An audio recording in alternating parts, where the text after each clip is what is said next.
नमस्कार दोस्तों, आप सभी का आपके अपने YouTube चैनल एग्ज़ाम नोट्स में बहुत बहुत स्वागत है।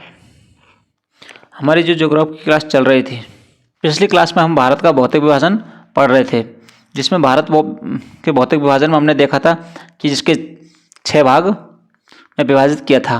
एक बार हम थोड़ा सा रिवीजन कर लेते हैं। पहला था आपके उत्तर पर्वतीय प्रदेश, दूसरा आपके उत्तर का विशाल मैदान, तीसरा थार का मरुस्थल, चौथा दक्षिण का पठार और पांचवा हो गया आपके तटीय मैदान और छठा हो गया आपके द्वीप समूह। ये इस प्रकार कुछ भौतिक विभाजन था, जिसमें हमने उत्तर का पर्वतीय प्रदेश पढ़ लिया था। यहाँ पर जो था वो ट्रांस हिमालय पढ़ा। एक तो ट्रांस हिमालय के बाद में इसमें ट्रांस हिमालय में 3 चोटियाँ थीं। कौन कौन सी थी? एक तो थी आपके 3 के 4 थी, जिसमें पहला काराकोरम, दूसरा लद्दाख, तीसरा जास्कर और चौथा था कैलाश पर्वत, जो कि हमारे भारत के अंदर स्थित नहीं है। ये कहाँ पर है? नेपाल, चीन में। उसके बाद में आपने पढ़ा था बृहद हिमालय, दूसरा पढ़ा था उसके बाद में लघु हिमालय या मध्य आंतरिक हिमालय बोल सकते हैं इसको, मध्य हिमालय, और उसके बाद में था शिवालिक हिमालय। ये आपको ध्यान रखना, ये हिमालय के 3 भाग थे। ट्रांस हिमालय जो है वो हिमालय का भाग नहीं है। ये इस प्रकार हमने पर्वतीय प्रदेश पढ़ लिए थे। आज हम पढ़ रहे हैं आज क्लास में उत्तर का विशाल मैदान। क्या पढ़ेंगे? उत्तर का विशाल मैदान, उत्तर के मैदानों के बारे में पढ़ने वाले हैं। तो आप क्लास में एंड तक बने रहिए, और आपने पिछली क्लास अगर नहीं देखी है तो आप प्लेलिस्ट चेक करके उन्हें भी देख सकते हैं। देखिए, उत्तर का मैदान इस क्लास में हम पढ़ रहे हैं। इसका विस्तार जो है पंजाब, राजस्थान, हरियाणा, यूपी, बिहार, बंगाल, असम, यह आप मैप में देख सकते हैं। ये जो ब्लू कलर है ये इसके अंदर ये दिया हुआ है। इसमें एमपी का भी भाग आता है, लेकिन मुख्यतः जो पंजाब, हरियाणा, राजस्थान, यूपी, बिहार, बंगाल, असम, इधर ये देखिए ये असम वाला एरिया, तो ये इसमें आता है। निर्माण है नदियों द्वारा लाए गए। निर्माण कैसे होता है? नदियों द्वारा लाए गए अवसाद, जो जमाव मिट्टी होती है उसके द्वारा जमाव होने से ये मैदानों का निर्माण होता है। नदियाँ बहती हैं, वो जो पुरानी मिट्टी जो मलबा जो जमा लाती हैं अवसाद, उसको जमा होने से इनका निर्माण होता है मैदानों का। यहाँ पर नदियाँ कौन कौन सी हैं? सिंधु, सतलज, गंगा, ब्रह्मपुत्र, इनके जो मैदान हैं ये इसके अंदर हैं। और ये मैदान जो है इनको हम 4 भागों में बांट सकते हैं। 4 भाग कौन कौन से हैं? आपके भाबर, तराई, खादर। ये इनके निर्माण के आधार पर किस प्रकार से निर्मित होते हैं, यानी किस संरचना, उसके आधार पर इनको 4 भागों में बांट सकते हैं। भाबर मैदान को, एक को भाबर बोलेंगे, तराई और खादर और बांगर। आप इसको इस प्रकार भी याद रख सकते हैं, भावर से भा से भावर, तय से तराई, खा से खादर और बो से बांगर। भात खाओ, यानी कि ये हो गया इसका ट्रिक। नेक्स्ट देखिए, हाँ यहाँ पर समझिए आप भाबर खादर जो मैदान है इनकी संरचना देखिए। ये आपके हिमालय है। क्या है? हिमालय। हिमालय से जब नदियाँ निकलती हैं, सभी ज़्यादातर नदियाँ कहाँ से निकलती हैं? हिमालय से। हिमालय से नदी निकलेगी तो वो सबसे पहले यहाँ से जो नदी निकलेगी तो कंकड़ पत्थर आएंगे, तो वो यहाँ पर जो है ये कंकड़ पत्थर यहाँ रह जाएंगे, इसको बोलते हैं भावर। इसको बोलेंगे भावर। उसके बाद में यहाँ से जब निकलने के बाद में ये हो जाएगी इसकी तराई। ये क्षेत्र कौन सा हो जाएगा? तराई। उसके बाद में यहाँ पर देखिए, ये जो पुरानी जलोढ़ मिट्टी होती है नदी से दूर, पुरानी जलोढ़ मिट्टी जो नदियों द्वारा बहाकर लाई, जो किनारों पर छोड़ दी जाती है दूर किनारों पर, ये कहलाती है बांगर। पुरानी जलोढ़ मिट्टी, इससे निर्मित होता है बांगर।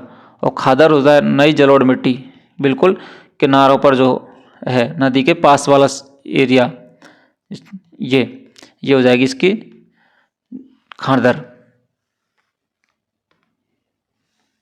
देखिए भाबर क्षेत्र को, शिवालिक के दक्षिण में गिरिपद में सिंधु नदी और तीस्ता नदी तक यह 8 से 10 किलोमीटर चौड़ा है। इसमें मोटे मोटे पत्थर, कंकड़, बजरी पाई जाती है। यहाँ पर नदियाँ गायब, अदृश्य हो जाती हैं और यहाँ कृषि नहीं होती है। कृषि नहीं होती है। खादर के बाद में आता है आपके तराई।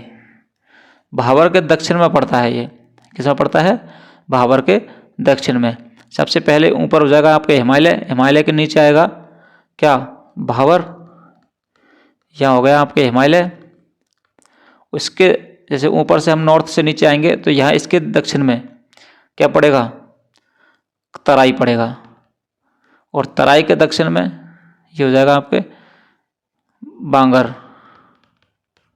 और इसके खादर।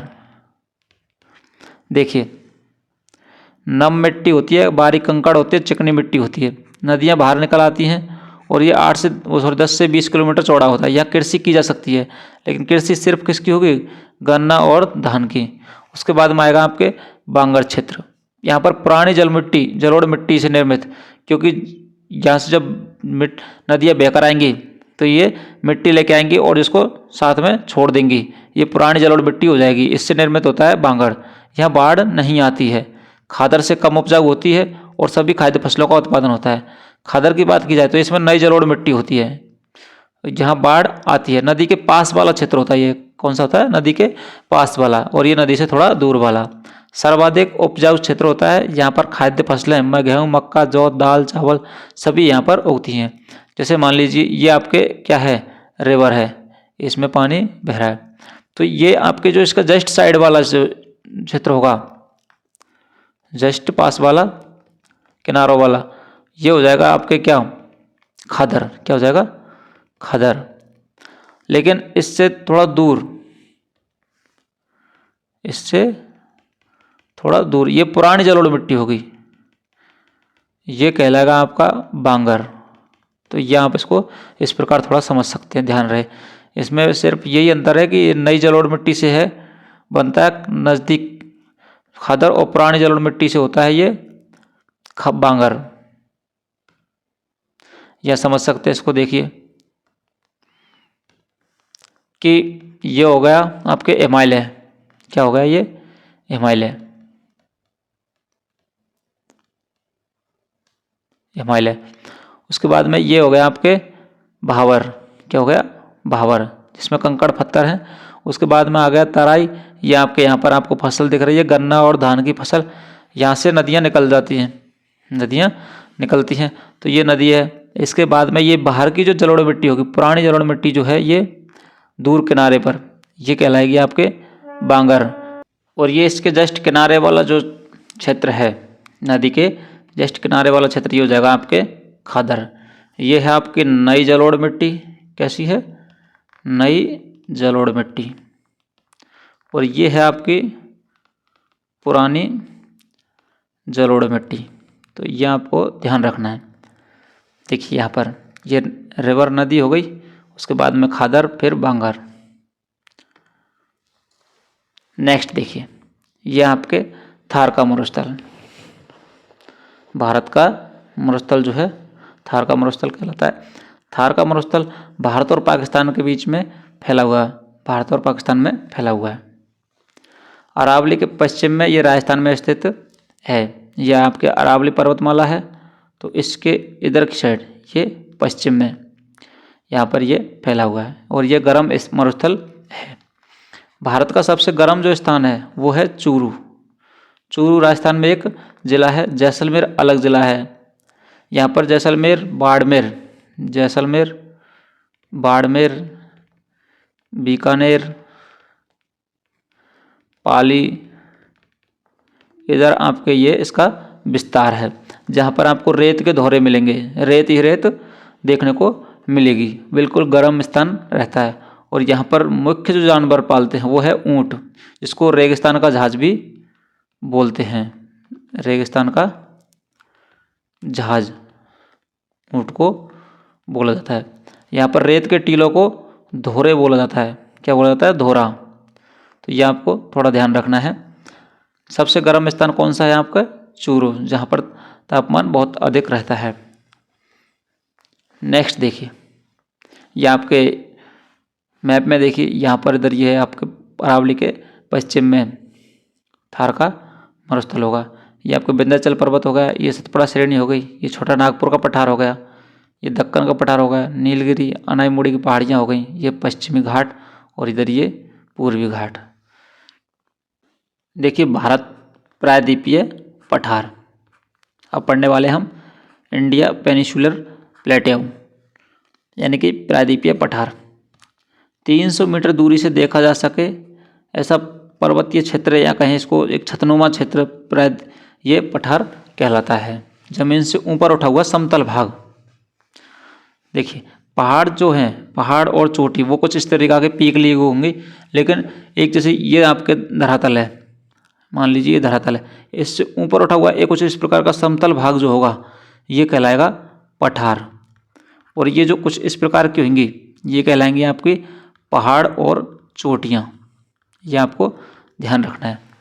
तो प्रायद्वीपीय का मतलब होता है आपके 3 ओर से जल से घिरा हुआ भूभाग, ये कहलाता है आपका प्रायद्वीपीय।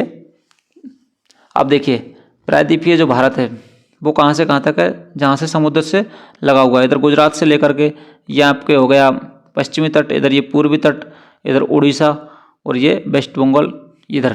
तो ये जो तीनों साइडों से घिरा हुआ है ये हो जाएगा प्रायद्वीपीय भारत, प्रायद्वीपीय पट। आपके पश्चिम में क्या है, अरब सागर, इधर है अरब सागर, और इधर हो जाएगा आपके बंगाल की खाड़ी, और यहाँ पर नीचे क्या है, नीचे हो जाएगा आपके हिंद महासागर साउथ में। तो ये आपको थोड़ा ध्यान रखना है, इस वजह से इसको प्रायद्वीपीय भारत। प्रायद्वीप पठार का मतलब होता है जमीन से ऊपर उठा हुआ समतल भाग, इसकी औसत ऊंचाई 600 से 900 मीटर होगी। ये गोंडवाना लैंड का हिस्सा है और भारत का सबसे पुराना भूभाग है। उत्तर दक्षिण में इसकी 1600 और पश्चिम पूर्व से 1400 ढलान जो है पश्चिम से पूर्व में है। निर्माण इसका हुआ है समुद्र के अंदर ज्वालामुखी के अवसाद के निक्षेपण से।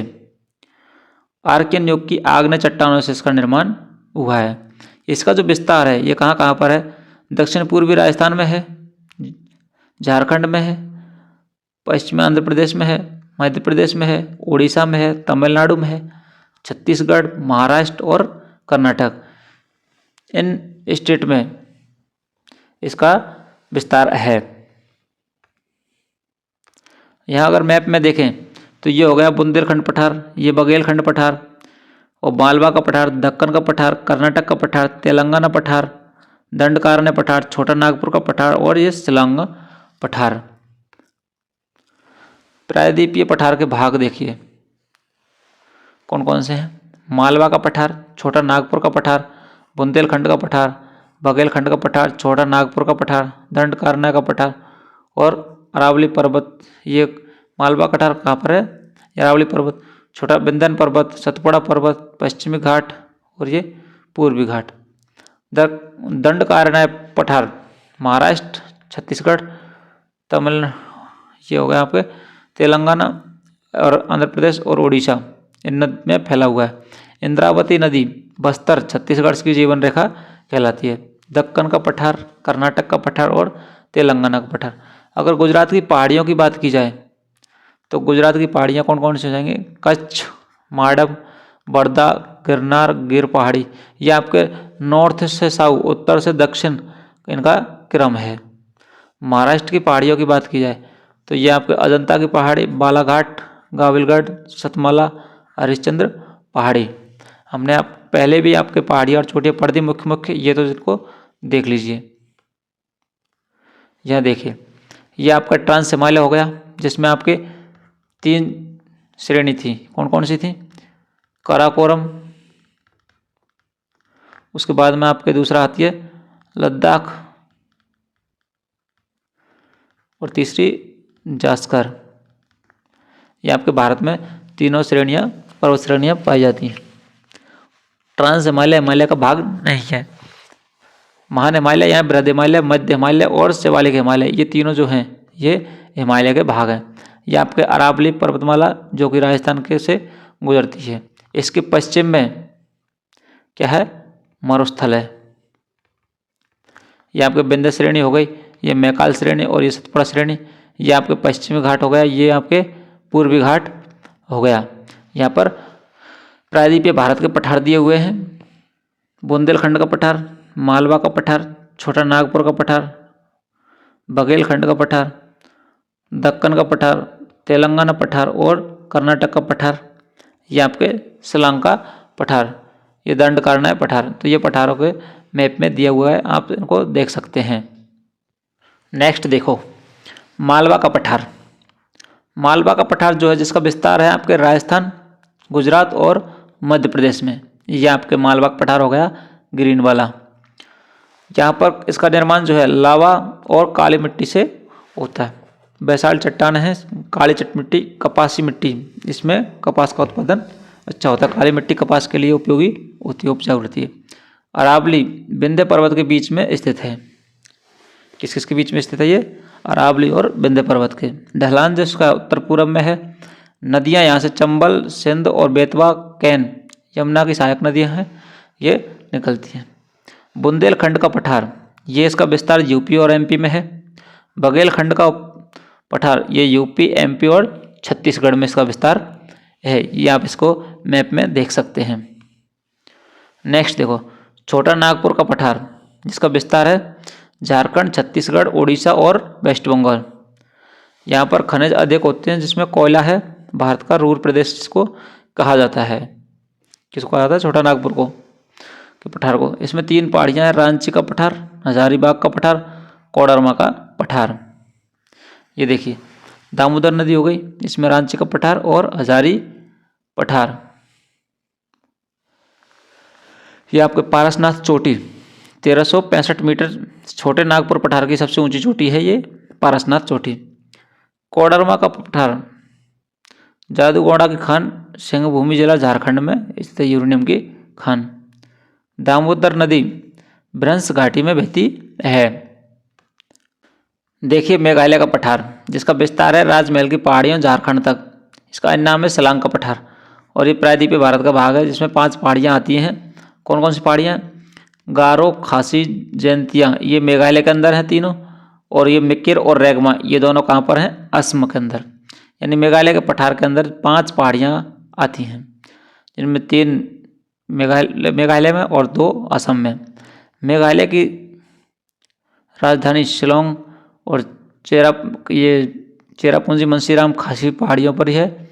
सर्वाधिक वर्षा पहाड़ी वाला स्थान है खासी मनसीराम, ये खासी के अंदर, इस पहाड़ी पर सबसे अधिक वर्षा होती है। नेक्स्ट देखिए, अरावली पर्वत श्रृंखला की बात की जाए इसकी, तो अरावली पर्वत श्रृंखला का निर्माण जो कंब्रेन युग में से पहले हुआ था। इसकी लंबाई है 800 किलोमीटर। सबसे प्राचीन मोड़दार बलित पर्वत है। सबसे प्राचीन मोड़दार बलित पर्वत है। अवशिष्ट पर्वत के नाम से जाने जाते हैं। विस्तार है पालनपुर, गुजरात, राजस्थान और हरियाणा और दिल्ली में। इसकी सबसे ऊंची चोटी है जो है वो है गुरु शिखर। इसकी लंबाई आपको 1722 मीटर है और माउंट आबू की पहाड़ियाँ जो हैं उनकी 1128 मीटर। माउंट आबू दिलवाड़ा का जैन मंदिर सिरोही जिला राजस्थान के अंदर है। सिरोही जिला कहाँ पर है? राजस्थान में। इसकी सबसे ऊंची चोटी कौन सी हुई? गुरु शिखर अरावली की। रायसीना पहाड़ी दिल्ली में स्थित है। राष्ट्रपति भवन इस पर बना हुआ। दक्षिण पहाड़ी जरगा हिल्स राजस्थान। हरसा पहाड़ी 900 मीटर। गोरन घाट दर्रा गुजरात। विंध्य पर्वत, अब है आपके विंध्य पर्वत, ये देख पा रहे हैं आप यहाँ पर, ये क्या है? विंध्य पर्वत। मालवा का पठार के दक्षिण में 1120 मीटर लंबाई है इसकी। ऊंचाई है इसकी 200 से 600 मीटर तक। दक्षिण भारत तथा उत्तर भारत को अलग करती है। क्या है? दक्षिण भारत और उत्तर भारत को अलग करती है। पन्ना की खान एमपी में विंध्य पर्वत में ही।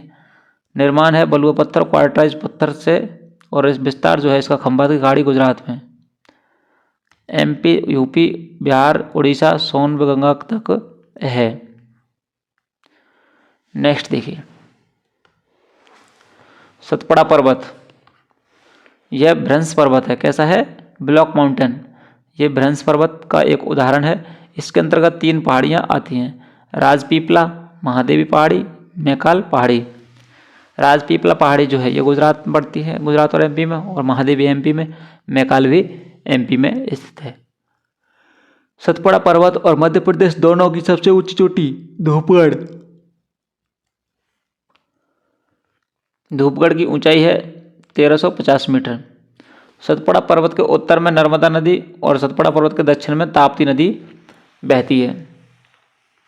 यह मैकाल पहाड़ी से अमरकंटक चोटी 1192 मीटर है। इससे नर्मदा और सोन नदियाँ निकलती हैं मैकाल पहाड़ी से। हिल स्टेशन इसका पंचमढ़ी 1334 मीटर है। सतपड़ा की रानी कहा जाता है इसको। पश्चिमी घाट। अन्य नाम है इसका सह्याद्री। किसका है? पश्चिमी घाट का। और हिमाद्री किसका है? आप कमेंट करके बताइए हिमाद्री किसका नाम है। लंबाई हो गई इसकी पश्चिमी घाट की 1200 से 1600 किलोमीटर। विस्तार हो गया इसका ताप्ती नदी महाराष्ट्र तक, कन्याकुमारी तक।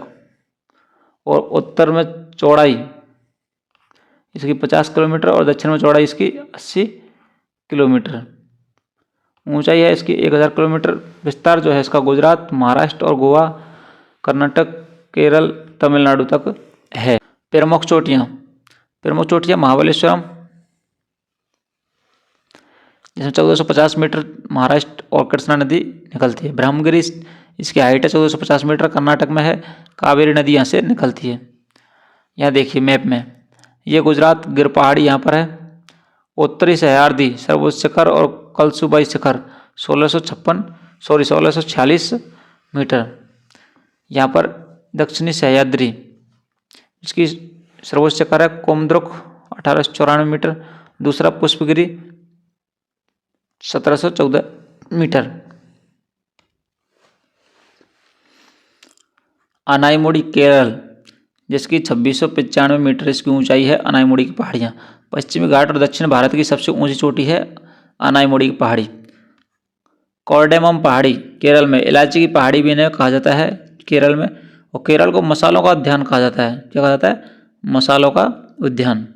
नीलगिरी की पहाड़ियाँ कर्नाटक, केरल और तमिलनाडु।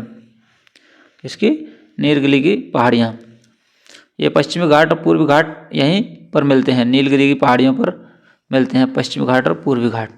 सबसे ऊंची चोटी है डोड़ा बेटा। कौन सी है? डोड़ा बेटा सबसे ऊंची चोटी है। इसकी हाइट है 2637 मीटर। दक्षिण भारत की दूसरी सबसे ऊंची चोटी है और यहाँ पर टोडा जनजाति निवास करती है। शांत घाटी केरल के अंदर, यहाँ सदाबहार वन पाए जाते हैं। जैव विविधता प्रसिद्ध है यहाँ की। पलानी पहाड़ी तमिलनाडु में स्थित है। देखिए पूर्वी घाट, इसका विस्तार है उड़ीसा, आंध्र प्रदेश, कर्नाटक और तमिलनाडु। असतत पर्वत श्रृंखला टूटा फूटा पर्वत, यह आपको पूर्व घाट में आता है। महानदी उड़ीसा, नीलगिरी तमिलनाडु 800 किलोमीटर तक लंबाई है इसकी। उड़ीसा चौड़ाई 200 किलोमीटर, तमिलनाडु की चौड़ाई जो है वहाँ पर 100 किलोमीटर है। ऊंचाई है 760 मीटर। पूर्वी घाट पर्वत बंगाल की खाड़ी के समांतर है। पूर्वी घाट की सबसे ऊंची चोटी जिंदागाड़ा 1690 मीटर। आंध्र प्रदेश अड़ाकू घाटी कॉफी बागान। पहले पूर्वी घाट की सबसे ऊंची चोटी महेंद्रगिरी उड़ीसा थी 1501। देखिए पूर्वी घाट की पहाड़ियाँ कौन कौन सी हैं? नल्लामलाई, बेनुकोंडा, पालकोंडा, नगारी, शेषाचलम, जवादी, सेवरॉय, पंचमलाई, सिरुमलाई, पलानी। तो इनमें से आप इनको याद रख सकते हैं। उम्मीद है आपको क्लास पसंद आई होगी। क्लास पसंद आई हो तो क्लास को लाइक करें और साथ ही कमेंट करके ज़रूर बताएं कि आपको क्लास कैसी लगी। और चैनल पर नए हो तो चैनल को भी सब्सक्राइब करके बेल आइकन को प्रेस करके ऑल पर क्लिक कर लीजिए, जिससे आपको हमारे हर वीडियो का नोटिफिकेशन प्राप्त हो सके। पीडीएफ के लिए आप हमारे टेलीग्राम चैनल एग्जाम नोट्स को ज्वाइन कर लीजिए। वहाँ पर आपको फ्री ऑफ कॉस्ट पीडीएफ उपलब्ध करवा दी जाएगी।